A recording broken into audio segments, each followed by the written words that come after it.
कौन बनेगा नेता। नगर निगम के चुनाव पास आने वाले थे। पूरे कानपुर शहर में टिकट को लेकर मारामारी शुरू थी, लेकिन सबसे ज्यादा चर्चा में वार्ड नंबर 40 की सीट थी। वो इसलिए क्योंकि इस बार वहां की सीट महिला के लिए आरक्षित थी। अब सवाल ये था कि चुनाव लड़ेगा कौन। इससे पहले ठाकुर साहब वहां से पार्षद थे और इस बार उन्होंने अपनी पत्नी सीमा ठाकुर को टिकट दिलवाई और ठाकुर साहब की शान के कारण सीमा जी ने 20,000 वोटों से चुनाव जीत लिया। अरे बधाई हो सीमा भाभी, अब तो आप वार्ड की पार्षद बन गई हैं।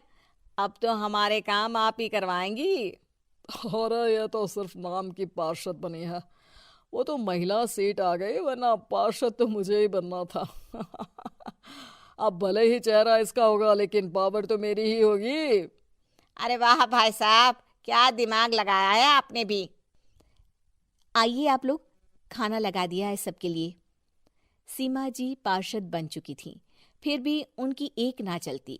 सारे काम ठाकुर साहब खुद ही संभाल लेते और जहां जरूरत पड़ती वहां सीमा जी का अंगूठा लगवा लेते। सीमा जी ज्यादा पढ़ी लिखी भी नहीं थी। एक दिन ठाकुर साहब और सीमा एक प्रोग्राम में जाते हैं। अरे ठाकुर साहब, आप आ गए। ओहो, पार्षद मैडम भी आ गई हैं। स्वागत है आप दोनों का। लगता है हमारे पार्षद फंड का सही इस्तेमाल हो रहा है। चलिए अब उद्घाटन करते हैं। ये लीजिए ठाकुर साहब कैची, आप ही सबसे पहले प्रवेश कीजिए। सब लोग आगे निकल जाते हैं और सीमा जी पार्षद होने के बावजूद भी पीछे खड़ी रह जाती हैं।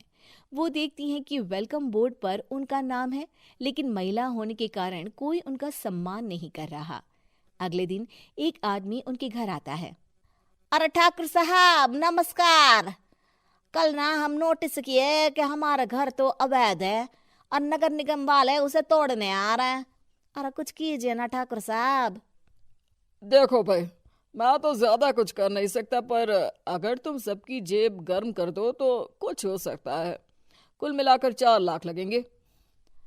अरे 4 लाख ठाकुर साहब? अरे भाई, मैं अपने लिए नहीं मांग रहा हूँ। दरोगा है, इंजीनियर बाबू है, बड़े साहब है, सबको देना पड़ता है ना थोड़ा थोड़ा। बोलो है मंजूर? तभी वहां अचानक सीमा जी आ जाती हैं। अरे ये आप क्या कर रहे हैं? पहले इन्हीं लोगों से तो आपने वोट मांगे, अब इनसे ही पैसे ले रहे हो। अरे चुप रहो तुम। तुम्हारा काम है सिर्फ अंगूठा लगाना, तुम वही किया करो।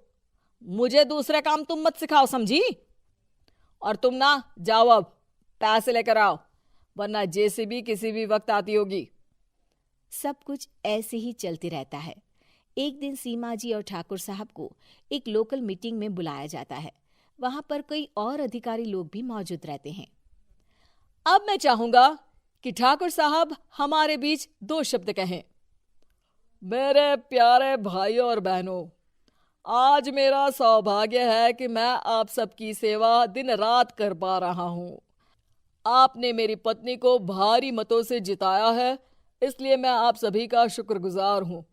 मैं आप सबसे वादा करता हूँ कि हमेशा की तरह हमारे वार्ड में किसी को कोई तकलीफ नहीं आने दूंगा। सभी लोग तालियां बजाने लगते हैं। अब मैं माननीय पार्षद मैडम को स्टेज पे बुलाना चाहूंगा। अपने नाम को बुलाया सुनकर सीमा जी एकदम चौंक जाती है। उन्हें बिल्कुल उम्मीद नहीं थी कि इतनी बड़ी जगह उन्हें मंच पर बुलाया जाएगा। जैसे तैसे वो मंच पर चढ़ती हैं। ऊपर जाते ही सीमा जी को सारी पुरानी बातें याद आ जाती हैं कि किस तरह उनके पति उन्हें कभी भी आगे बढ़ने नहीं देते और उनके नाम से गलत काम करते हैं। वो बोलने लगती हैं। मैं आपके वार्ड की पार्षद सीमा हूँ। आप में से बहुत कम लोग ही मुझे जानते होंगे, क्योंकि इससे पहले मुझे कभी ऐसा मौका ही नहीं मिला। सारे मौके मेरे पार्षद पति यानी आपके ठाकुर साहब ही लेते रहे, लेकिन आज ये मौका मुझे मिला है तो मैं इसे ऐसे ही नहीं जाने दूंगी।